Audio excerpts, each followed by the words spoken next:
Lindsay Gurley, and I will be performing a monologue from the book Monologues for Teenagers, written by Roger Karshner, and it's a part called Catherine.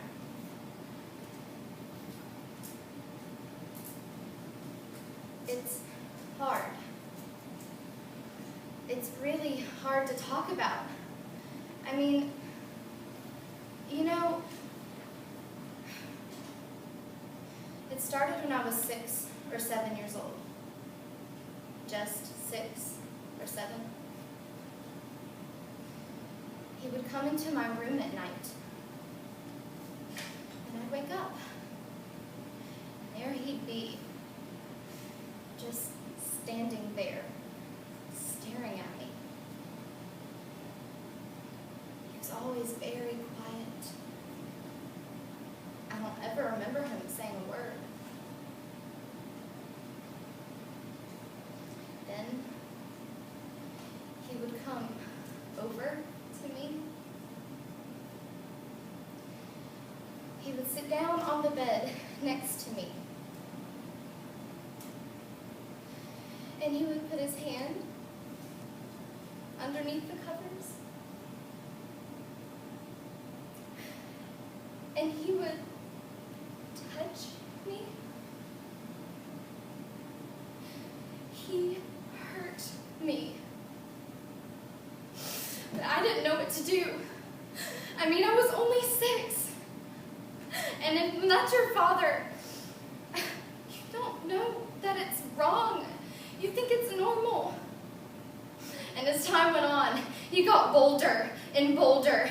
And he would rip back the covers and stand me up and make me do things to him. I was so afraid. I was afraid to cry or not do what he wanted. Because I thought if I didn't do what he wanted, that would mean I was being bad. A child doesn't know. How can you know? You trust him. So you think it's all right. You think it's normal. But deep down you know it's not. Like I said, it's really hard to explain. Thank you. It's about 5:40 a.m. and in about 1 minute, I'm going to watch the sun come up. I don't think I've ever done that. Anyway, we're going to try to pick things up and start over. It won't be easy, but we're all together again. And I feel good. I'm not sure if this paper is what you wanted, if I hit the social significance, or whatever you're looking for.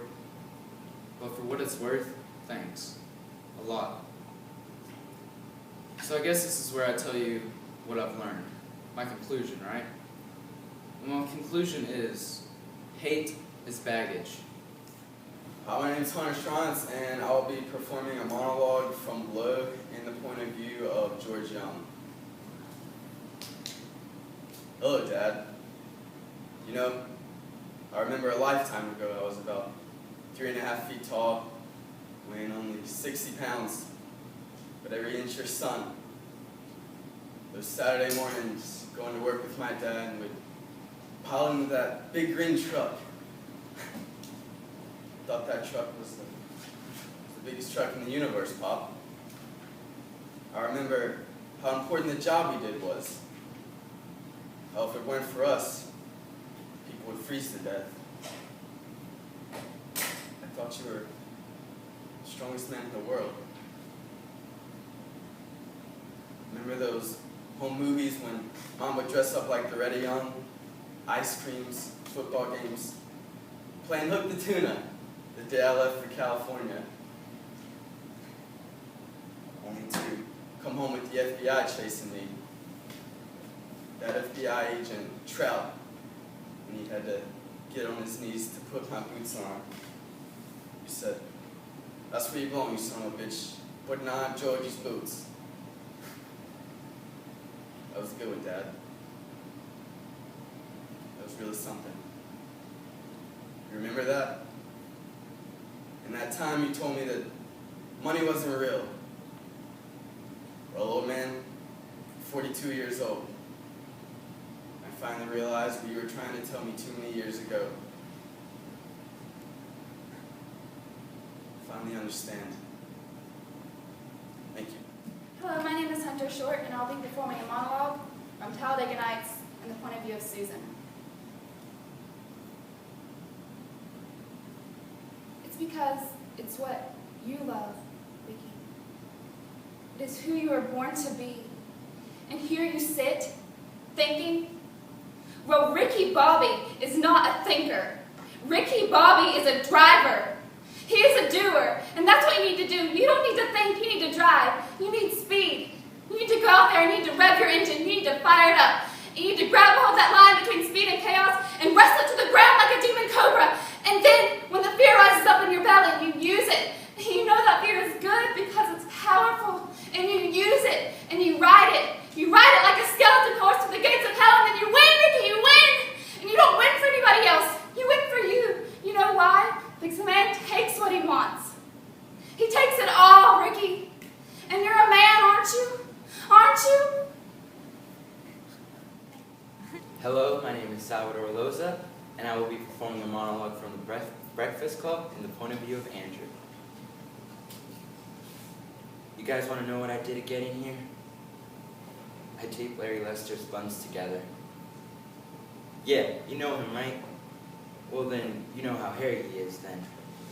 Well, when they took the tape off, most of his hair came off, and so did some of his skin. Do you want to know what the bizarre thing is? It's that I did it for my old man. I tortured this poor kid just so that my old man would think I was cool. He's always going off about high school and all the wild things that he used to do. And I just thought he was disappointed in me that I never cut loose on anyone.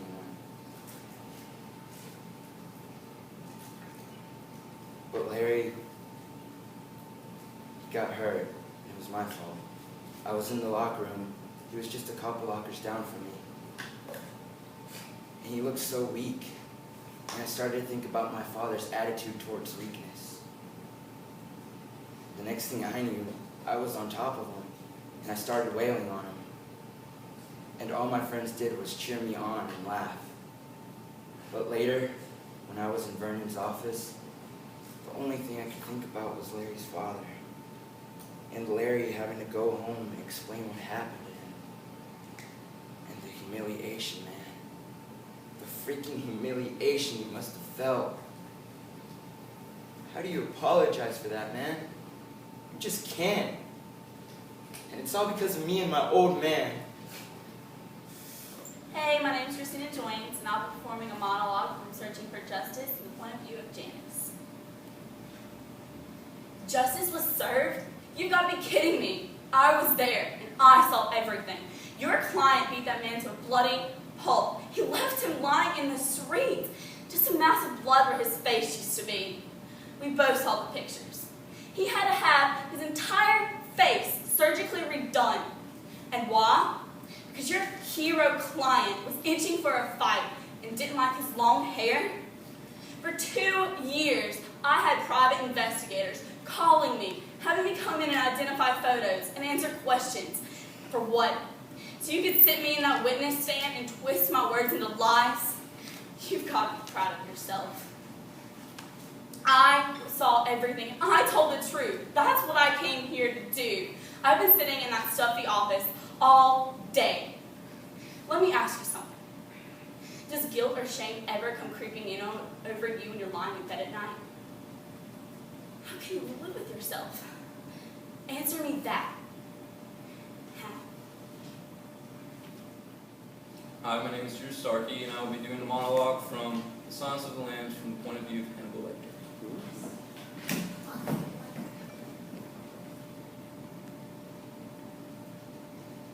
You know what you look like to me?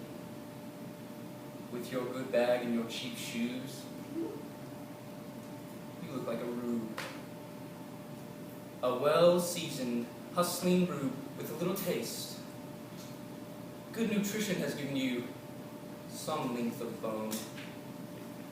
But you're no more than one generation away from pure white trash. Are you, Agent Stark? And that accent you're trying so desperately to shed, pure West Virginia. What was your father, dear? Was he a coal miner? Did he stink of the lamp? And oh, how quickly the boys found you. All those tedious and sticky fumblings in the back seats of cars, while you could only dream of getting out. Getting anywhere. Getting all the way to the FBI. Hey, I'm Bianca Cornada, and I'll be performing a monologue from A Cinderella Story in the point of view of Sam. No, you listen. You turned out to be exactly who I thought you were. I never pretended to be somebody else. It's been me all along, and it was me who was hurt in front of everybody. Look, I didn't come here to yell at you, okay? I came here to tell you I know what it feels like to be afraid to show who you are. I was. But not anymore. The thing is, I really don't care what people think about me, because I believe in myself, and I know things are going to be okay. And you use it. And you ride it. You ride it like a skeleton horse to the gates of hell. And then you win, Ricky, you win. And you don't win for anybody else, you win for you. You know why? Because a man takes what he wants. He takes it all. And you're a man, aren't you? Aren't you? The problem here is there's rich teams, there's poor teams, there's 50 feet of crap, and then there's us. It's an unfair game. We've been gutted. And we're organ donors for the rich. Boston's taking our kidneys, the Yankees have taken our heart. And you guys sit there and play the same old good body nonsense like we're trying to sell jeans. Like we're looking for Fabio. We've got to think different. We're the last dog at the bowl. You know what happens to the run of the litter? He dies. Thank you. No, you listen. You turned out to be exactly who I thought you were. I never pretended to be anyone else. I it was been me all along. And I was hurt for everybody. Look, I ain't came here to yell at you, okay? I know how it feels to be afraid to show who you were. I was too. And the thing is, I'm not afraid anymore. And I don't care what people think about me. Because I believe in myself. And I know that things are going to be okay. Even though I don't have no family, no job, no money for college, it's you. You I feel sorry for. I know that guy somewhere that wrote me the emails. And it's not you. I can't wait for him. Just waiting for you. It's like waiting for the rain in this drought. Useless. And disappointing. Hi, I'm Leslie Wortman. I'll be doing a monologue from The Lovely Bones in the character of Susan. Life was leaving me, but I wasn't afraid. And then I remembered there was something I was meant to do, somewhere I was meant to be, but I was stuck in the blue horizon between heaven and earth. The days were unchanging, and every night I dreamed the same exact dream. The smell of damp earth. The scream no one heard. The sound of my heart beating like a hammer against cloth. And I could hear them calling. The voices of the dead. I wanted to follow them, to find a way out. But every time I ended up at the same door. And I was afraid. I knew that if I went in there, I would never come out.